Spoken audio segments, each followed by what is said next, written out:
Today was one of those days where the business just punches you in the face. We had a massive customer complaint about the width of the fabric. The mistake actually wasn't ours, but we owned it. It made me look deeper into our processes as a business, particularly our stock process. I run multiple e-commerce businesses. Stock accuracy is everything. If your stock is wrong, your promises are wrong, customer trust drops, staff confidence drops, and money bleeds. When the customer complaint landed, the route was easy. We could have just blamed the supplier, but that doesn't matter to the customer. They trust us, not our supply chain. Doing the right thing costs pennies. Losing trust costs thousands. But the complaint exposed the real truth. Our stock system wasn't broken. It never existed properly. No standard locations, no clear ownership. Everyone working hard, but everyone was working blind. So I stopped everything. I came into the warehouse myself, not to micromanage, but to understand that the problem happens on the ground. It happens when you walk the walk. The deeper we dug, the clearer it became. Too much stock, not enough process. This wasn't just about products being in the wrong place. It's actually a cultural issue. There's no habit of improvement in our business, no rhythm. No one empowered to say, this isn't good enough, here's how we fix it. So today wasn't glamorous, but it was necessary. We did the right thing by the customer, we saw the real problem, we built a plan to fix it. I'll share that whole journey with you soon. It made me realise this is the real version of running a business. This isn't fake stuff for the internet. There's no Ferraris here, there's no Lamborghini parked outside. If you want to see real business and how it's done, stick around.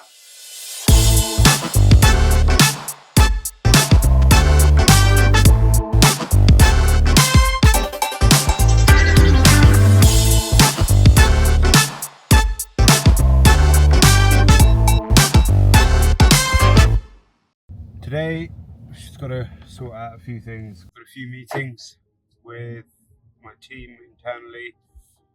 When it comes to meetings, I try not to keep them as FYIs. They should be for decision making only. So you try your best to do this. It doesn't always happen. They're also a good place for like ideation. But I think meetings are one of the worst things / one of the best things you can have in your diary. A meeting with no purpose is a waste of your time. It sounds really obvious, but then when you think about if you literally never get that time back, you could have done something else with it. So my first meeting of the day was with Jaspreet, who's our finance manager within the business. It's really handy to have the fact that we're both accountants. What this really helps me to do is to actively manage cash within the business, and we get to chew fat on all things finance. Why this is really important is it really minimises the amount of nasty surprises you can get.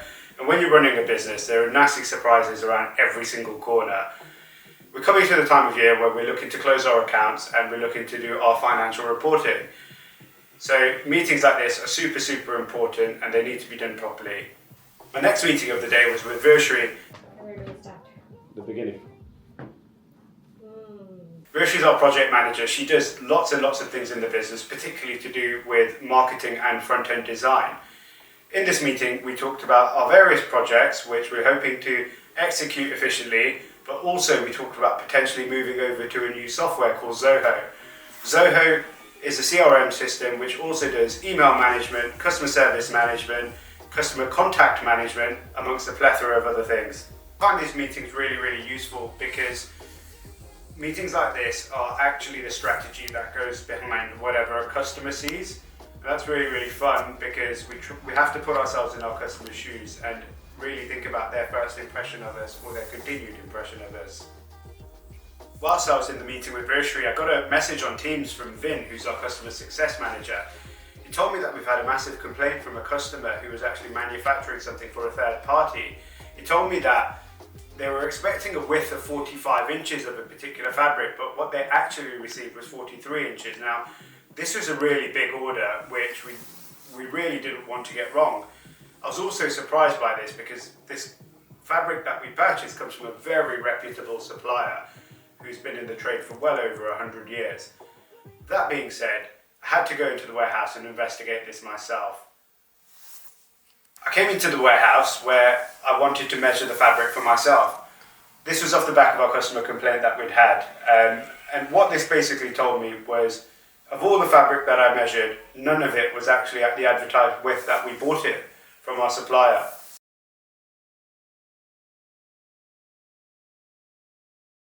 They purchased some grey fabric, and the fabric was advertised to us by one of our suppliers at 45 inches wide. They ordered 340 metres, but their seamstress has got to work on it, and she's come back and said that the fabric is between 42 and 44 inches, they're not 45 inches. So they've requested an extra 140 metres of fabric. Now, in this situation, so that's pretty much half of the original order. Now in this situation, you got to put yourself in a difficult position here. You got to put yourself in the customer's shoes. They've purchased something that should be 45 inches. Now, if you've ever worked in the rag trade, you know that this can sometimes change. However, that's not the customer's problem, right? And also on our side, we take in good faith what our long-term suppliers tell us. So you've got two things going on there. We purchased the stock from a well-known supplier who we've dealt with for many years, and we sell this to a customer who we haven't actually dealt with very much. I believe I think this was their first order with us.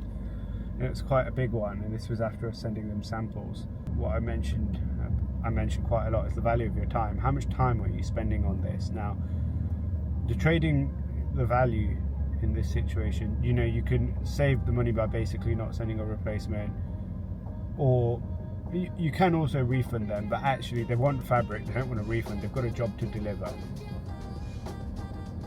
So in this situation, I've basically sourced the fabric for them again, basically giving them free of charge. We are not even breaking, we are in a big loss on that particular order, but we didn't let a customer down. You've got to sometimes step back and just think, what is the right thing to do here? And I think a lot of that stuff, it actually just comes down to your values and your morals and integrity. You've just got to be open and honest with people. You've got to be straight with people. Be straight with them. When I call the customer and say, yeah, look, I measured it and it was less, so my apologies. That's the first thing that I did. Yeah. So one of our meetings, so it's me and Baltic, who's the ops manager, we do a walk around as part of our weekly ops meeting, just so we can actually get a look of what's happening in the warehouse. You can see we're extremely busy at the moment. Yep. Really trying to get to a perpetual inventory management system. It's such a difficult thing to do with fabric because it's a continuous good, but with perseverance I know we'll get there. More on that later. Morning, tea break of the guys. Right. Alright guys, just want to show you something. So, guys, introduce yourselves. What? Introduce yourself. My name's Carl. I'm Josh. And Kieran. Kieran, right? The reason I want to get these guys on camera is dad, son, and son. It's amazing, right? This is how you build healthy habits in life, because honestly, these boys don't understand the lessons that they're going through. All this experience over here, right? It's going to carry them through life. And it's just genuinely awesome to see. And I say it to them nearly every time I see it, but honestly, it's genuinely inspiring. So thank you. For lack of a better phrase, conflict between departments specific. So we're launching a stock count tool, which involves us zapping things and barcodes and all of that to count stuff properly, which is a nightmare in the textile business. Which basically, you've got the operators who are tasked with doing the stock count.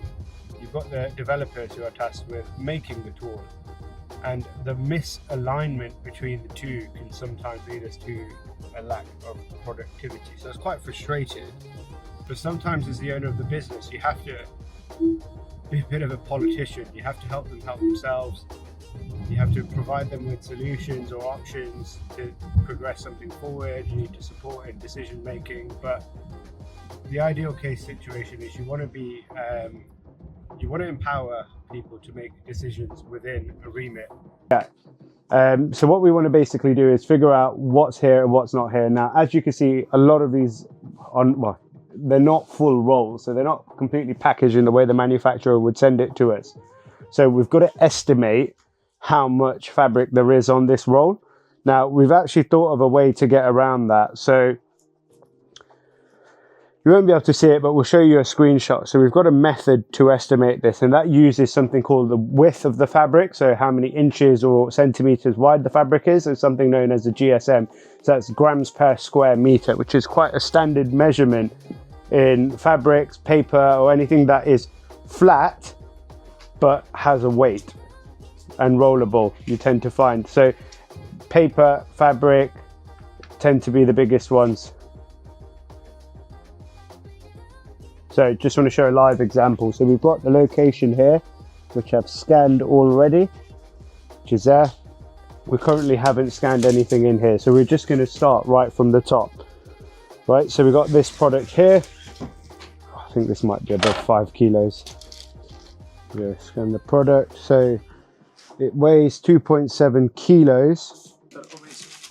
You weighed already this one. Oh, yeah. I think weight together. Yeah, okay, fine. Gross weight.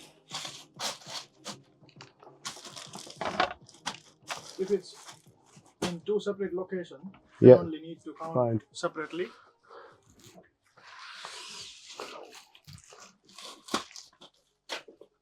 We're encountering our first issue, aren't we? Scales. Scales. We need scales. We need good scales. 410. Let's see. 27. Do one by one. 2700 plus. There we got it. 5.9.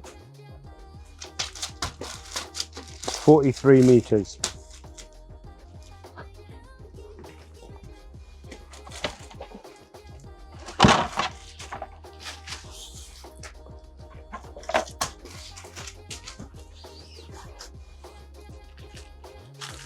Fine, okay, so we know here this is weight per meter 120, we know grams is 2742, 22.85. That sounds about right because it's a full roll and they're generally 22 meter rolls. Is it? Yeah. Oh, okay. Yeah. So basically there is a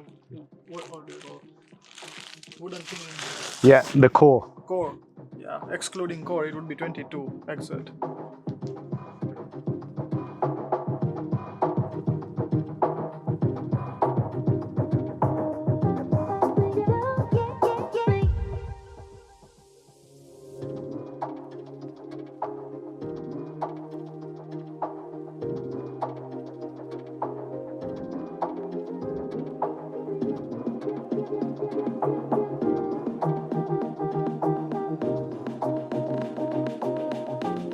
So I just want to say what we've been doing here. So I've spent my afternoon in the warehouse physically scanning some of our lines to match inventory, right? And I'll explain a bit more about why we're doing it later, but I just want to show something here. This product here, it shows we've got 0 in stock, right? So we would have been kept ordering. After switching our thing to a physical stock count, we find out we have 76 in stock. That's well, I know what it is, but £100, £101 and 3 pence, right? We've found about 20 examples like that. Now, it sounds really like ridiculous, but this is why businesses need cash. So this is another one, 82 meters we're showing in stock. We've got 142 meters in stock.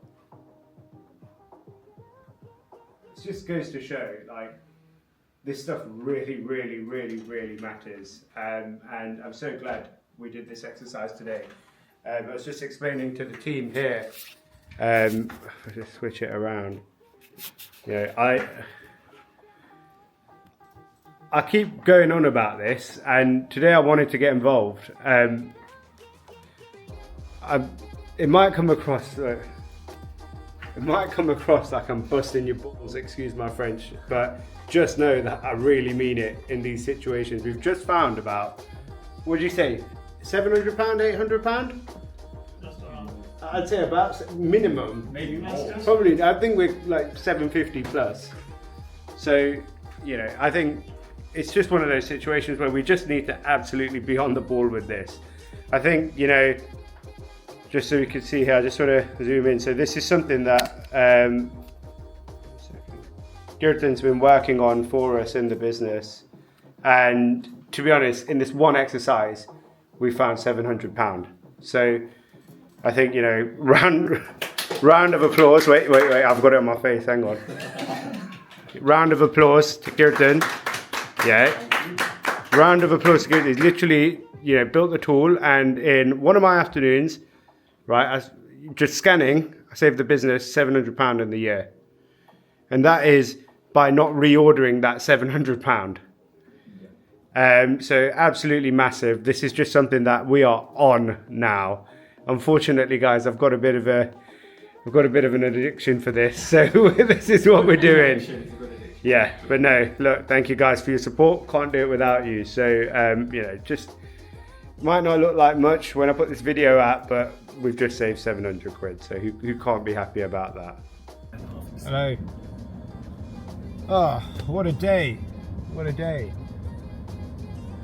So you saw I spent a lot of my time scanning in the warehouse, and you might think, why the hell is this owner of a company going around doing that? And to be honest, sometimes I ask myself the same thing.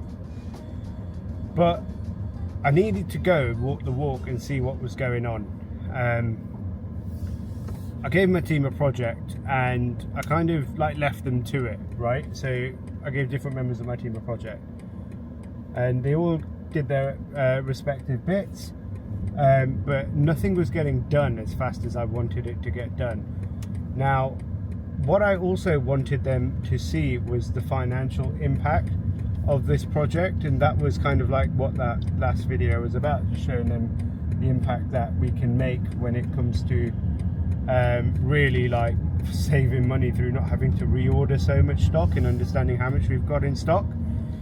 Now, our legacy system was built off, you know, we order stock, that goes into our system, then our inventory ticks down. We made some assumptions around basically, you know, yield, so how much of the fabric is wasted on the roll, etc. But that was, you know, we've fast outgrown that, to be honest. This system that we're hoping to implement is, well, we are implementing, is, you know, is something that we've needed for about a year and a half. And what it basically does is it will set us up in a situation where we are not having to do like a year-end stock count or a quarter-end stock count. Now, the reason is, in our trade, it's just so hard to estimate the value of your stock because of the continuous nature. And a lot of fabric companies suffer with this. So why we wanted to do this is, one, I want to understand properly, you know, the value of our stock. Therefore, I can actually figure out, you know, is it worth holding lines? Are we getting the return on investment that we need from these lines? Is it something that, you know, we want to continue with? What's sat there for ages? Sorry, excuse my car, it does gesture controls, which is a bit stupid sometimes.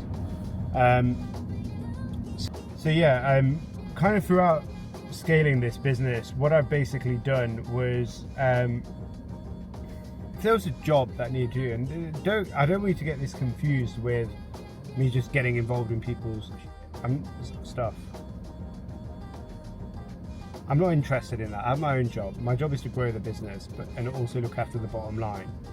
Now, if I'm not familiar with the pain of my employees, or my managers are not able to communicate that effectively to me, or my managers or my team are just like not communicating it for whatever reason, and that's then leading to bad business outcomes, I've got to get involved. I've got to do it. And I think now my team are kind of really understanding how important this is, not just to me, but to them, you know, really to them. Because the more opportunity that we have you know, in saving costs, there's more opportunities for them. We can get new lines, we can get better lines, we can get bigger pay rises. You know, there's a big difference here. There's a big way that we can really support people. But obviously the business has to support people, and you know, we need to be able to, you know, wash our own face with what we've got. So yeah, quick one. So this evening I've got a massage now. Luckily I've got another one booked in, but after that we're going for a meal. Now this meal has actually come off the back of some sad news. Last week we lost my wife's granddad. You know, he was in and around the rag trade for probably 50 years, since the 70s when he came here. He was an accountant / bookkeeper in a company called Boston Dyers, who still trade today. Yeah, he's one of the old boys of the rag trade, and we're actually going for a meal in the pub opposite his old house, which is now a restaurant, which he was a regular at, particularly when his health was a lot better. So I'm going with all of her cousins and other relatives. It's his funeral tomorrow, so we're going to kind of give him a final send-off in his local. So I'll try and show you some footage of that, and you know, just show you the history. It was we're really lucky. So last year on my honeymoon, we went to Uganda, which is one of my favourite countries in the world. I've been there a few times, and all we had was a picture of a house that her granddad and 2-3 generations before lived in a really, then was a remote town called Kabale.